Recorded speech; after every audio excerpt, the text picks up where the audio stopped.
Recession is when the gums and bone migrate down the root of the tooth.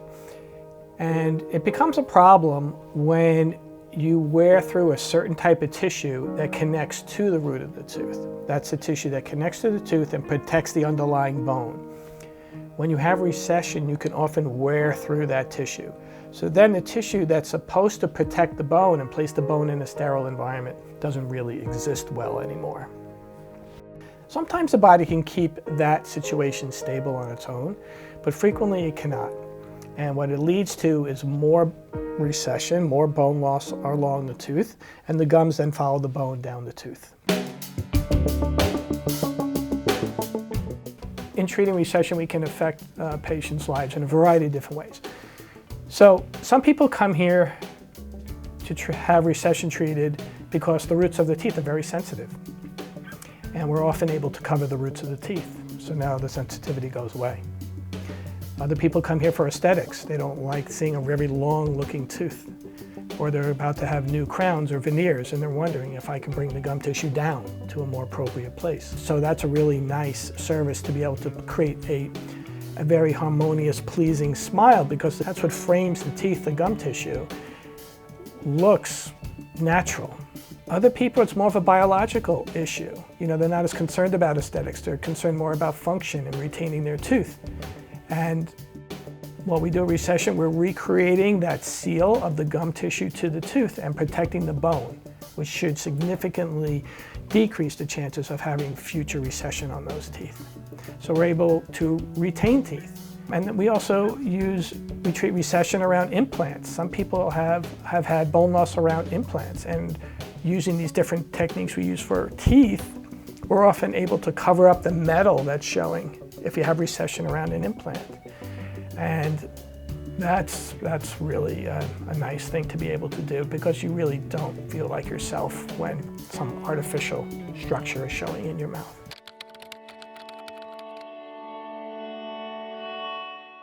Dr. Kissel knew that I was nervous about this surgery because it was the second time I was getting it done, and I was scared that if I had a bad result this time, maybe there was nothing they could do for me. And he immediately addressed that fear. Within the first 10 minutes of speaking to Dr. Kissel, I felt better about it, and I felt more confident that I could have a good result.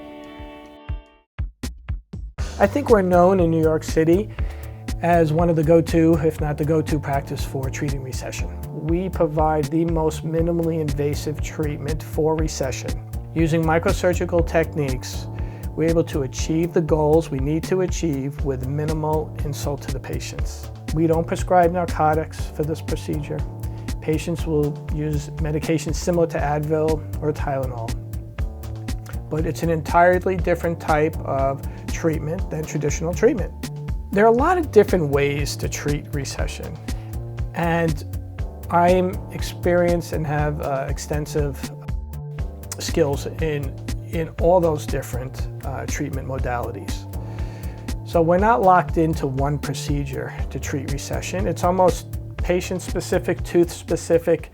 It's all different. It's amazing. It's actually incredible. Thank goodness that it exists. When patients come to the practice for me to evaluate recession, I'm going to complete a full exam in their mouth. I will then gather information from your referring doctor to try to get a history of what's been happening over the past years, because I'm just seeing you for a few minutes. I don't really know you yet, and I don't have the trends as far as what's been happening to make an educated decision or recommendations for you. So we try to gather as much information from your referring doctors.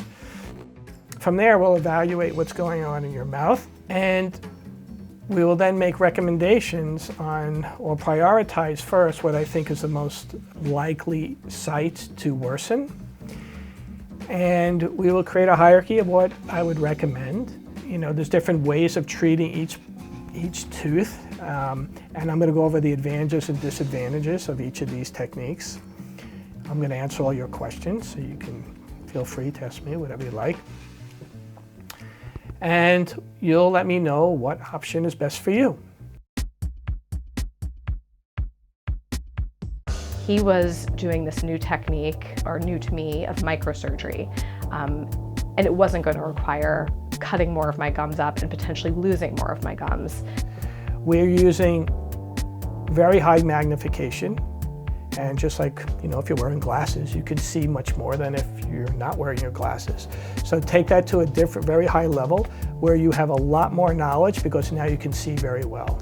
Looking through a microscope versus looking through loupes, the typical loupes you wear, a dentist would wear. The reason is I can see much more. The more you can see, the better you can diagnose, the more treatment options you will have. The size of the instrumentation that we use is what they use in eye surgery and nerve surgery. It's very, very small. Also, the instruments that we use are much more precise and least traumatic to tissues. Just the healing process happened so quickly, and the lack of pain that I felt, like I remember from the first surgery, I was constantly taking Advil, I was using the pain medication, I was waking up in the middle of the night in pain, and truly none of that happened. I was like, what's different here? Why is this happening that I'm not feeling any of these negative effects that I thought had to be a part of dental surgery? So because of this, when we provide these procedures for our patients, it's not going to be what you read about on the internet or see, this horror show looking at videos. That's not what's going to happen. It's going to be a minimally invasive, very precise procedure, and we're going to achieve the results we need to achieve, and you'll be able to go about your lifestyle. And so it's two different worlds, and it's a great benefit for our patients.